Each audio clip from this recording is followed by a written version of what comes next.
Queremos agradecer al comité organizador del 32º Congreso Nacional de Obstetricia y Ginecología por tenernos en cuenta en la presentación de un caso clínico de menopausia. Nos encontramos en este momento, la siguiente, David, con los doctores Fran José Ospina Morales, expresidente de la Asociación Colombiana de Menopausia, y el doctor David Vázquez Aguad, expresidente de la Asociación Colombiana de Menopausia. Mi nombre es Adriana Camero Lascano. Actualmente me desempeño como la presidenta de esta asociación. Bueno, vamos a iniciar con nuestro caso clínico. La siguiente, David. Bueno, esta es nuestra declaración de conflicto de intereses para terapia hormonal de la menopausia. Pensamos que era prudente mostrarla. Los datos de identificación de nuestra paciente. María Clara es una paciente de 53 años, es una G3 para 2 a 1, última regla a los 50 años, de raza mestiza, es docente, su estado civil es casada, nació en Palmira y vive en Medellín. La siguiente, David. Su motivo de consulta fue remitida por un médico general por sintomatología vasomotora, síntomas depresivos, pérdida de la libido y vagina seca con dispareunia. En su enfermedad actual plasmamos que 6 meses antes de la última regla presentaba ya oleadas de calor de predominio nocturno, sofocos, irritabilidad, astenia, llanto fácil, dificultad para concentrarse, vagina seca con dispareunia y sentimientos de pérdida de autoestima, síntomas progresivos que afectan su calidad de vida y sus relaciones personales. Tomó fitoestrógenos derivados de la soya sin lograr la mejoría. La siguiente, David. Como antecedentes de importancia dentro de los familiares, una tía materna con cáncer de mama, madre con osteoporosis pero no ha tenido fracturas, no hay antecedentes de trombofilia en la familia. Dentro de los personales, en patológicos está hipotiroidismo, tiene suplencia tiroidea con levotiroxina 75 microgramos día, quirúrgicos, un pomero y una osteosíntesis de la tibia izquierda, traumáticos, la fractura de tibia y peroné por accidente de tránsito a los 20 años, ginecostétricos, su menarca a los 12 años, sus ciclos regulares hasta hace 3 años. Es una G3, como decíamos, para 2 a 1 con vivos 2. Su último parto fue a los 24 años. Tomó anticonceptivos orales por 6 años. Lo suspendió a los 31 años por Pomeroy. Tiene una vida sexual activa con dispareunia. La siguiente, David. En físico encontramos una paciente con un muy buen estado general, afebril, hidratada, ansiosa. En los signos vitales encontramos una talla de 160 centímetros, peso de 62 kilos, un índice de masa corporal de 27, una tensión arterial de 130/80, frecuencia cardíaca de 76, respiratoria de 18. Las mamas eran normales, no presentaban masas, adenopatías ni secreciones, cardiopulmonar estaba normal. En el abdomen había un panículo adiposo prominente con un perímetro abdominal de 80 centímetros, no se encontraron masas. Los genitales externos eran de multípara, no se evidenciaba incontinencia urinaria de esfuerzo. La vagina estaba pálida, seca, con parches eritematosos, con un cervix levemente atrófico. El útero y los anexos normales al tacto vaginal, y en las extremidades no encontramos hallazgos. La siguiente, David.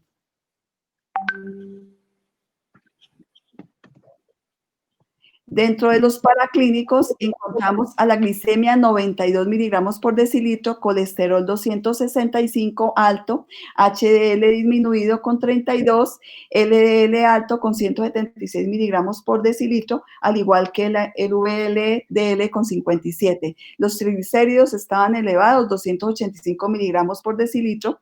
TSH estaba con 4.5 miliunidades por litro, el hemograma, las transaminasas, la creatinina y el uroanálisis eran normales, la citología y la ecografía pélvica estaban normales y la mamografía tenía un BRAF 2 con una densidad mamaria heterogénea. Vimos la siguiente impresión diagnóstica: un síndrome climatérico, el sobrepeso, un hipotiroidismo controlado y una hiperlipidemia mixta y un síndrome geniturinario de la menopausia.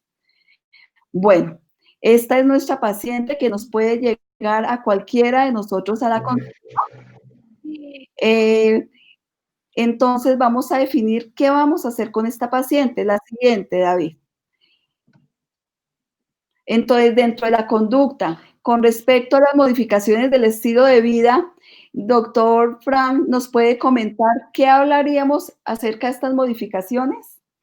Sí, cómo no. El manejo de todas las pacientes que presenten este cuadro clínico y en general todas nuestras pacientes debe ser integral. Y un manejo integral, además de aquellos medicamentos que puedan o no ser necesarios, es mirar qué factores de riesgo pueden ser modificados y hacer que mejoren haciendo cambios en el estilo de vida, como es una dieta saludable, como es un ejercicio en las cantidades normales 3 veces a la semana, mínimo 150 minutos, y todas aquellas otras conductas que sean necesarias. Recordemos en esta paciente y en todas las pacientes que algunos alimentos pudieran ayudar a incrementar la sintomatología que esta paciente presenta. Entonces tenemos que mirar si quitamos el café, el alcohol, las comidas picantes o irritantes o que pueda estar consumiendo, y de esa manera vamos a estar mejorando ciertas condiciones que adicionalmente pueden estar contribuyendo a su sintomatología. Otras cosas que tenemos que manejar en estas pacientes es, dependiendo de mejorar las condiciones del medio ambiente físico de su vivienda, de su habitación, de todas las condiciones que favorezcan y de su vestuario el manejo de la sintomatología que ella presenta, en términos generales, doctora Adriana. También ahí yo agregaría la parte de identificar cuáles son los estresores y qué factores están influyendo de una forma importante en su calidad de vida y en ese momento que están impactando, si se pensionó, si se está separando, si acabó de enviudar. Eso también sería muy importante. Sí, sí. Es muy importante porque esta paciente tiene un síndrome geniturinario de la menopausia. Aparentemente, clínicamente lo encontramos, pero la dispareunia no solamente puede ser producida porque tenga ciertas condiciones locales en su vagina, sino porque la relación no sea adecuada, y eso tenemos que investigarlo, puesto que la sexualidad puede estar de alguna manera condicionada a la calidad de la relación que tenga con su pareja, y es importante que tengamos conocimiento de ello para un manejo más adecuado. Tienes toda la razón. A mí me gustaría devolverme un segundito con respecto a los paraclínicos, porque nosotros pedimos unos paraclínicos que nos dieron lo de la dislipidemia, pero doctor Vázquez, ¿usted le pediría a esta paciente una densitometría ósea? Buenos días, muchas gracias a FECOLSOV y gracias a la Asociación Colombiana de Menopausia y a Adriana y Frank, mis amigos de tantos años, por acompañarnos hoy. No, yo no se la pediría porque no está indicada según los criterios de la IACD, que es la Sociedad Internacional de Densitometría Clínica.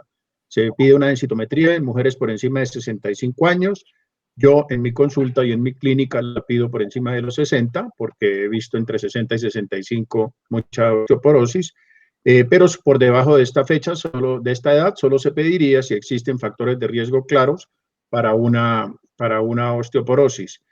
Si bien tiene un antecedente de una madre con osteoporosis sin fractura, creo que 53 años, sin menopausia precoz y sin ningún otro factor de riesgo, puede esperar hasta los 60 años para tomarle una densitometría ósea. ¿Le calcularía en este momento el FRAX? El FRAX es una herramienta que ha sido promovida por la Organización Mundial de la Salud para poder evaluar el riesgo de fractura, riesgo absoluto no relativo, de fractura en general y de fractura de cadera a 3 y a 10 años, y es muy utilizado cuando hay dudas respecto a dar o no tratamiento.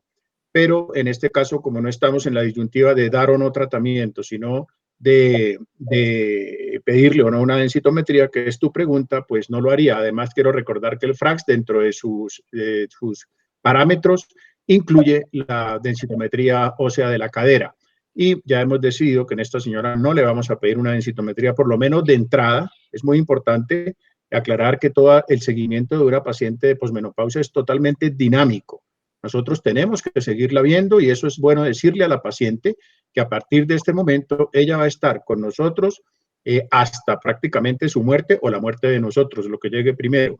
De tal forma que, repito, el FRAX es una herramienta que incluye la densitometría, que en este momento tampoco la considero pertinente porque es para definir un tratamiento y en particular con el FRAX yo no lo uso de rutina aún cuando estoy decidiendo tratar o no a la paciente, sino creo que una buena historia clínica, un buen examen físico y una buena evaluación reemplaza el FRAX y solo cuando hay dudas si trato o no, porque si trato, la voy a tratar por muchos años con todas las implicaciones que eso lleva, ahí solamente utilizo el FRAX. Les comento a los colegas que si quieren tenerlo, simplemente pongan frax.com en su Google o en su página web, lo que quieran, y la dejan grabada en el escritorio de su computador del consultorio y lo pueden consultar cuando quieran.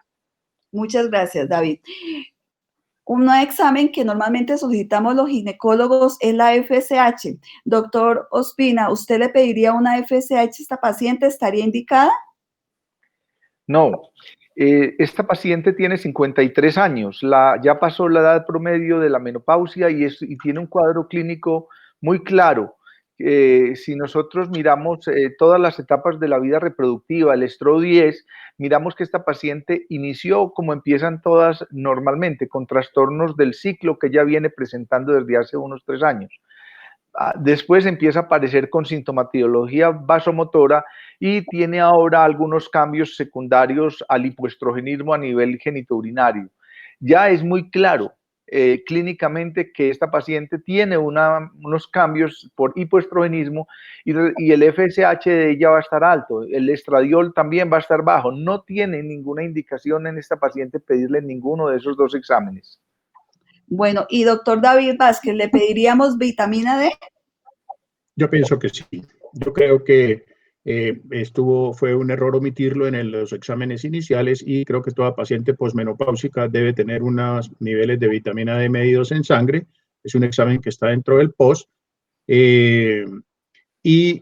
Aunque el consenso de expertos colombianos en vitamina D que tuve oportunidad de liderar hace 3 años y que está publicado, no lo indica como rutina para todas las mujeres posmenopáusicas, en lo particular yo sí lo solicito y en esta señora, repito, creo que fue un error haberlo omitido. Les quiero recordar que el nivel normal de vitamina D es de 30 nanogramos por decilitro. Muchas gracias, doctor. Y también es importante precisar que los estudios dicen que más del 60% de nuestras mujeres posmenopáusicas en Colombia sufren de insuficiencia o deficiencia de vitamina D. Bueno, ¿ustedes estarían de acuerdo en que esta paciente debe continuar con suplencia tiroidea? ¿Qué opinan? Sí, claro.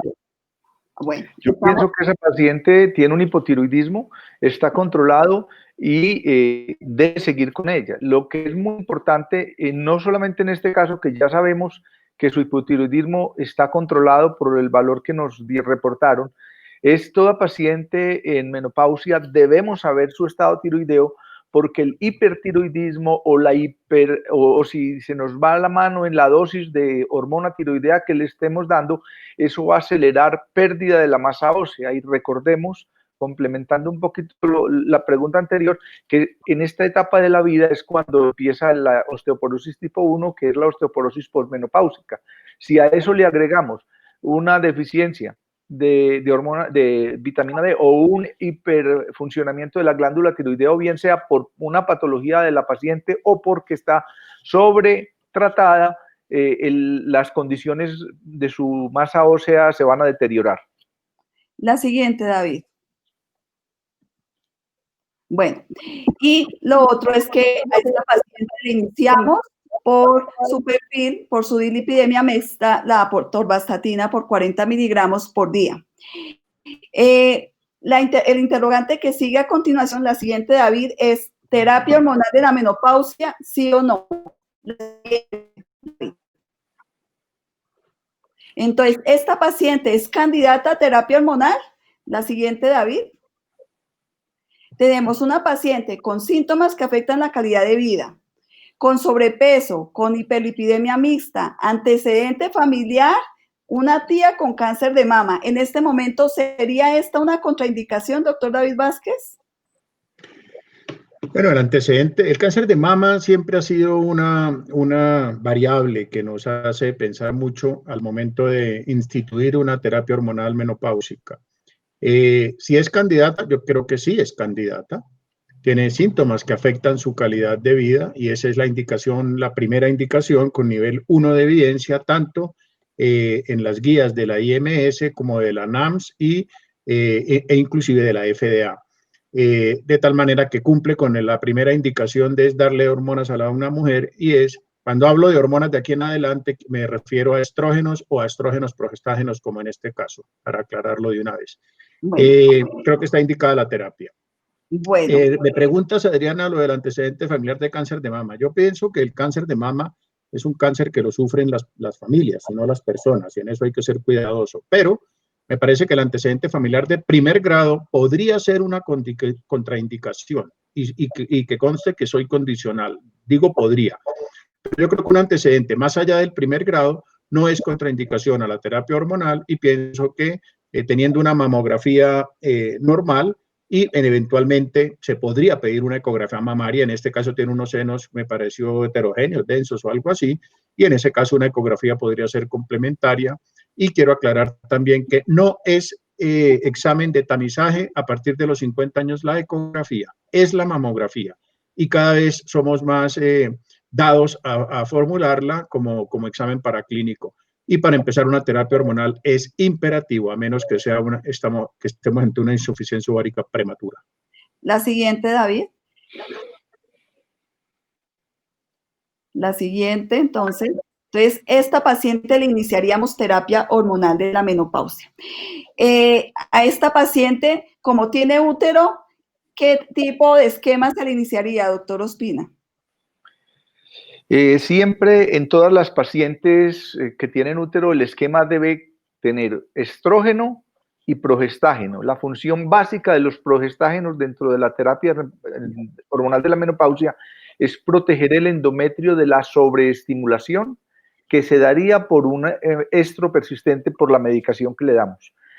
Y esa terapia con estrógenos en esta edad, dependiendo mucho de las condiciones de su ciclo, y de su preferencia, puede ser terapia continua o terapia cíclica.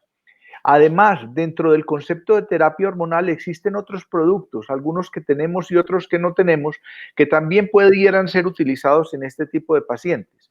En pacientes que tienen útero, después de un año de amenorrea, pudiéramos considerar también la tibolona dentro del esquema de tratamiento y los TSEC como la asociación de estrógenos equinos conjugados y base de oxifeno. Pero básicamente en este tipo de paciente es indispensable que haya una oposición al efecto estrogénico con los progestágenos, Adriana. Bueno, dos últimas preguntas, se nos acaba el tiempo. Doctor David Vázquez. Entonces, con el antecedente de esta dislipidemia, ¿le iniciaría vía oral o vía transdérmica o percutánea? Bueno, yo pienso que el Rolls Royce de la terapia hormonal es la terapia percutánea, es decir, el gel. Y en este caso, como lo dijo Frank, pues habría que añadir un progestágeno en razón de que tiene útero.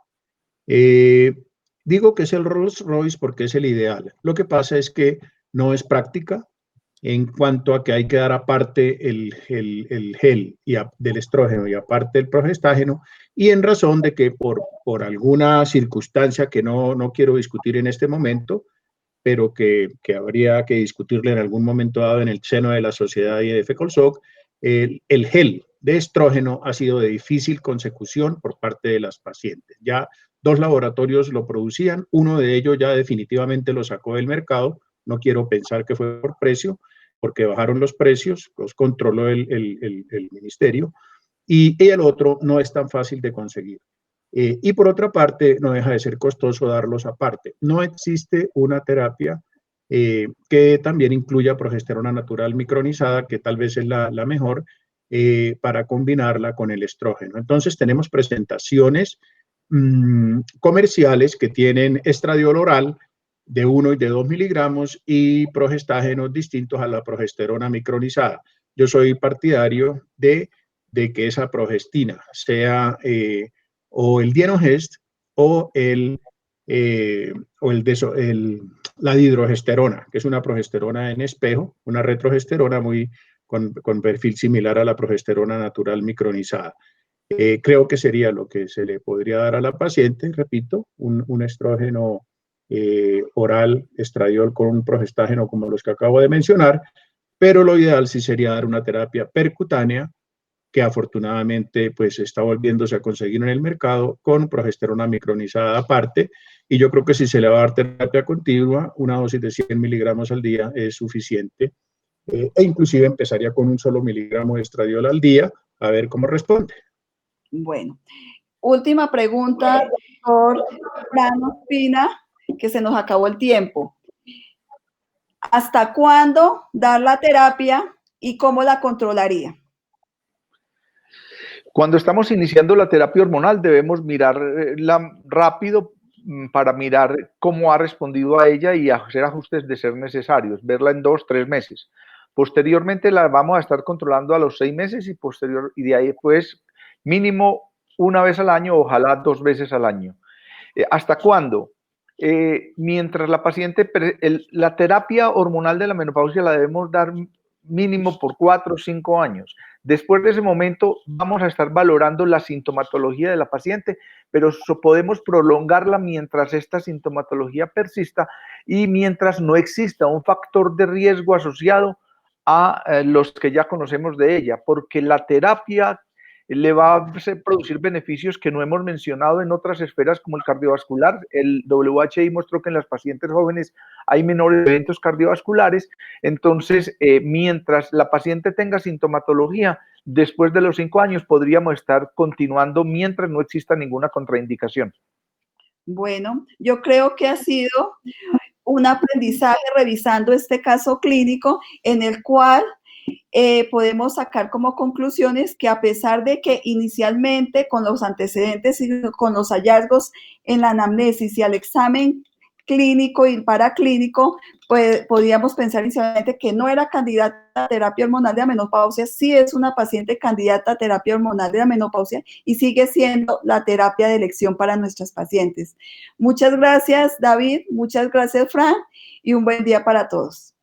Muchas gracias, Adriana, David. Un feliz día para todos. Gracias, gracias.